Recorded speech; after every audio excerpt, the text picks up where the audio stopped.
गोरकी के उपन्यास माँ के बारे में कुछ भी कहना एक तरह से सूरज के सामने चिराग लेकर खड़े होना है।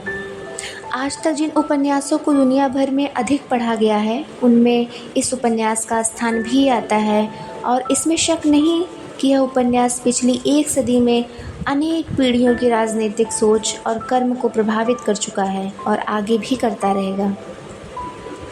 1905 की पहली असफल रूसी क्रांति के बाद और उसकी पृष्ठभूमि में लिखे गए इस उपन्यास के लिए गोर्की ने प्योत्र जालिमोव नाम के एक मजदूर और बोल्शेविक कार्यकर्ता के और उनकी माता के राजनीतिक कार्यकलाप को अपना आधार बनाया और फिर ऐसे पात्रों की रचना की जो विश्व साहित्य के स्थायी नाम बन गए।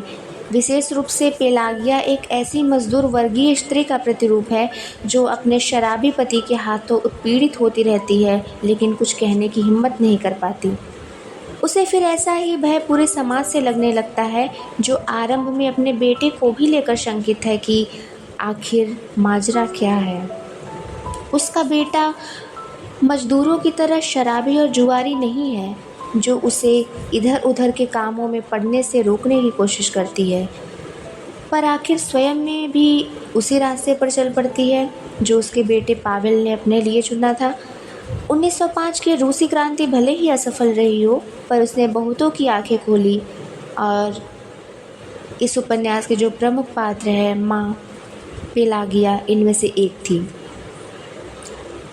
मज़े की बात यह है कि गोर्की का माँ उपन्यास पहल रूस में नहीं, अमेरिका में और रूसी भाषा नहीं बल्कि अंग्रेजी भाषा में प्रकाशित हुआ था।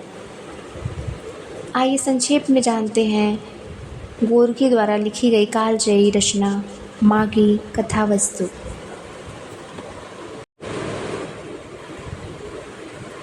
यह कहानी शुरू होती है एक ऐसी मज़दूरों की बस्ती से जहाँ धुएं भरी गंदी हवा, मैले कुचले लोग, फटे हाल कपड़ों में रहते हुए लोग, जिसको बड़ी मुश्किल से 2 वक्त की रोटी मिल पाती है। यहाँ इतने बड़े बड़े कारखाने हैं कि वहाँ आसपास की हवा भी दूषित हो गई है, वहाँ सांस लेना भी दूभर हो गया है। एक ऐसी बस्ती में ही मज़दूर रहते हैं। हर रोज़ कारखाने के भोंपू का काँपता हुआ कर्कश स्वर गूंजता। जब वह स्वर आता तो मटमैले कपड़े पहने हुए किसी किसी की तो आधी नींद, पूरी नींद भी नहीं उसकी हो पाती है, आंखें मीचते हुए कुछ बिना खाए पिए ही ऐसे ही निकल पड़ते हैं, क्योंकि कारखाने में जाने का टाइम हो गया है, वहाँ का भोंपू बजना शुरू हो गया है और सबसे बड़ी बात कि वहाँ समय से पहुँचना अनिवार्य है, नहीं तो आपके साथ वैसी ही दुर्दशा होती है जैसे किसी पशु के साथ कोई जबरन व्यवहार करता है।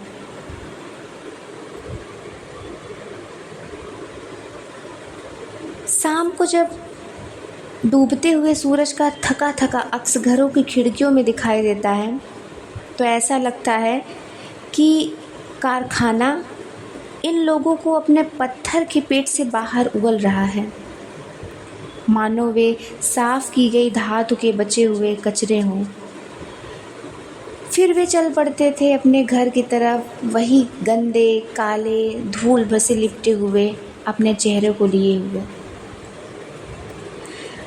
दिन को तो कारखाना इनको निगल जाता था, उसकी मशीनें जी भरकर मज़दूरों की शक्ति चूस लेती थी और जब दिन का अंत हो चुका होता था तो उसकी एक निशानी भी बाकी नहीं रहती थी।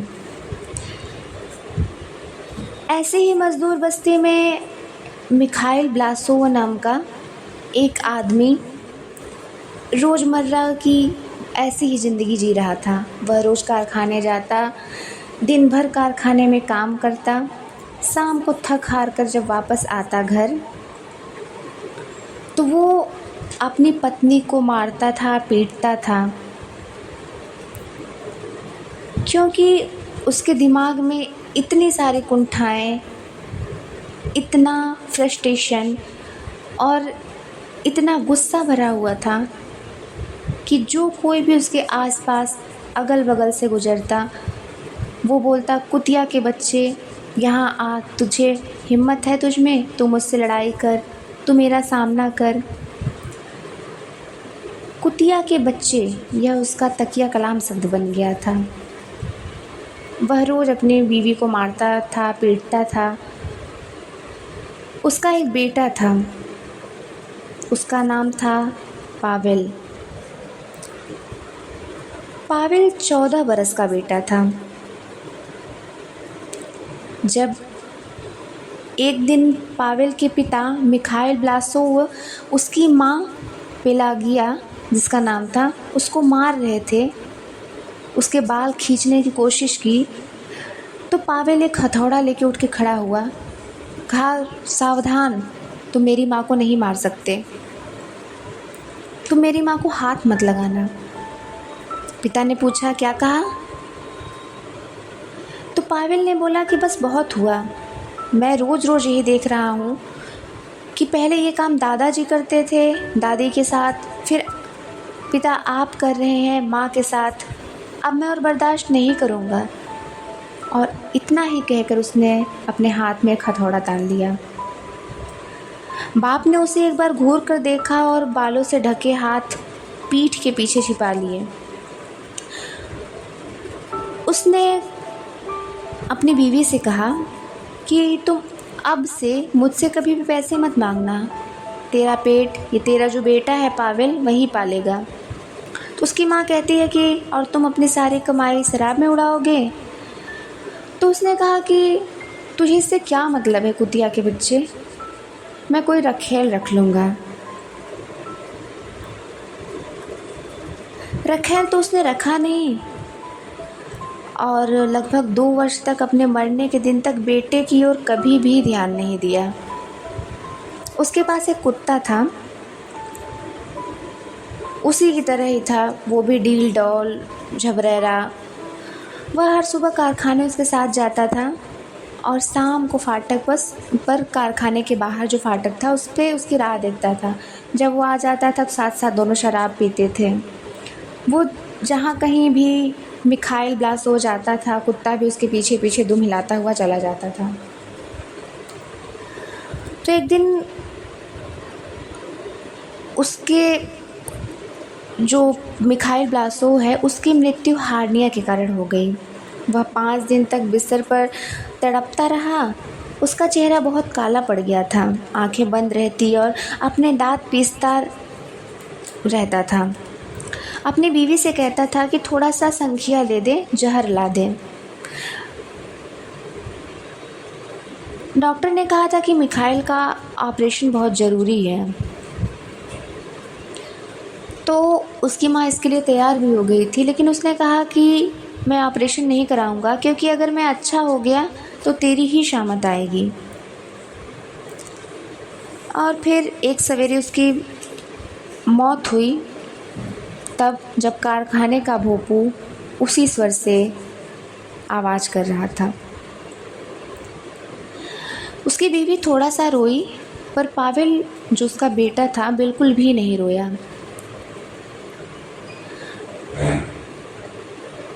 उसकी बीवी, बेटे, कुत्ते और एक पुराना शराबी जो था, जिसे चोर कहकर कारखाने से निकाल दिया गया था, दनीला वेशोवश्चिको, और बस्ती के कुछ भिखारियों ने उसको मिलके दफन किया।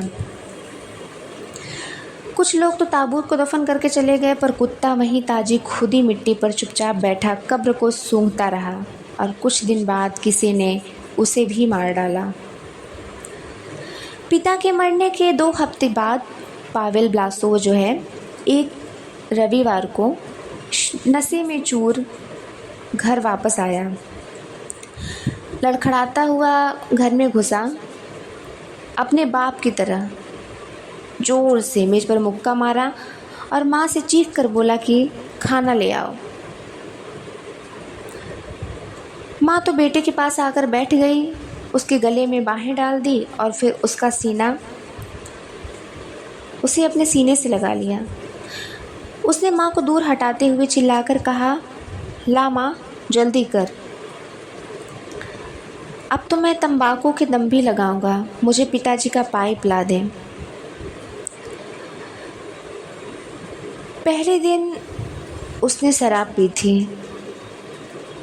पर उसकी चेतना समाप्त नहीं हुई थी और दिमाग में यह प्रश्न रह रहकर कुलबुला रहा था, क्या मैं नशे में हूँ? मैं नशे में हूँ क्या?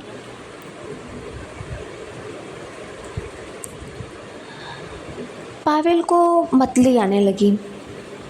काफ़ी कह हो चुकने के बाद माँ ने उसे बिस्तर पर लिटा दिया और माथे पर तौलिया भिगो कर रखा। इससे पावेल का नशा कुछ तो उतरा, लेकिन उसके नीचे और आसपास के सभी कुछ मानो घूम रहा था। पलकें इतनी भारी हो चुकी थीं कि उन्हें खोलना बड़ा मुश्किल लग रहा था। उनकी माँ ने कहा कि मगर तुम पिया मत करो, तुम्हारे बाप ने तुम दोनों के लिए काफ़ी पी ली है। उसके हाथों में बहुत मुसीबत झेल चुकी हूँ पावेल, क्या तुम अपनी माँ पे तरस नहीं खाओगे?